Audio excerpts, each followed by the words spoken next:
These scenes are similar to the Japan 2024 Noto earthquake. It's the same way how we would have seen the road ruptured.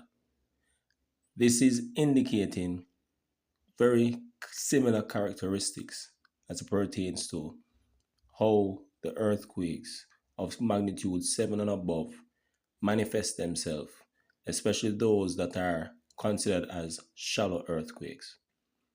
Even though this highlights destruction from a geology point of view, this is really magnificent view.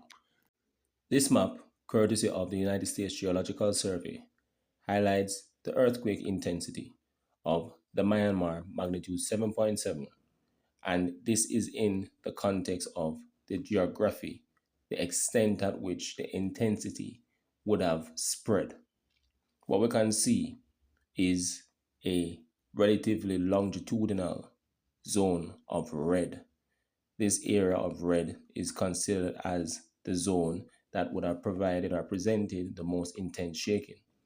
It can also be concluded that this zone is the area of the fault, or rather, it is the extent of the fault itself.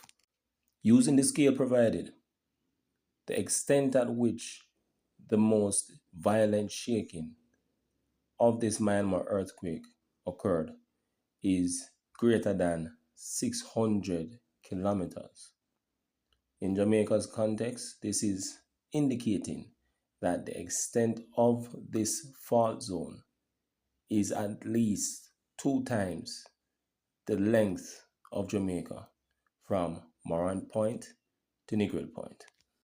Now, I just want to briefly mention that the geographic extent at which the most violent shaking of this magnitude 7 plus earthquake is consistent with the geographic extent of other magnitude 7 plus earthquakes that I have discussed in my previous videos, such as the Japan Noto earthquake, the Vanuatu, as well as the California magnitude 7 plus earthquakes, in addition to the magnitude 7 plus earthquakes that would have struck in the regions of the Caribbean Sea between Jamaica, Cuba, and Jamaica, and as well as the Cayman Islands. Upon going through the media outlets, what it is that can be highlighted is that the extent of the damage related to the Myanmar earthquake extends beyond the confines of Myanmar itself. There have been accounts of damage as far as Bangkok, Thailand, as well as parts of China.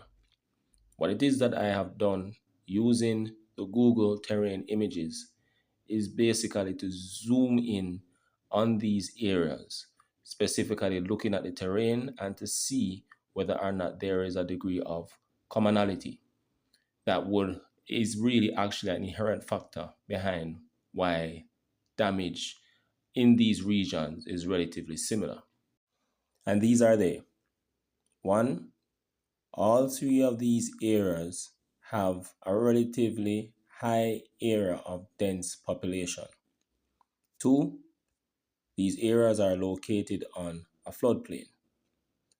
3, there exists a natural water system or waterway that runs adjacent or through these areas of relatively high dense populations. Now, in the context of the earthquakes and the natural geography or the physical geography of these regions hardest hit, is that with the fact that there exists natural waterway adjacent to these zones of high density population, you can expect that already floodplain areas have relatively unconsolidated material, or earth underneath the surface itself. Once you have moisture that is nearby, and or depending on the depth to the water table, high violent shaking will result in liquefaction. So in that respect, the feeling of shaking can be increased because of the fact that basically the water table is relatively high, and the result that we're not dealing with dense bedrock. We're dealing with unconsolidated earth, alluvium. So that is basically a common uh, reality for these areas. Hence why the likelihood is that this is a major inherent factor behind these zones experiencing the kind of damage or the kind of reports of damage as they would have been.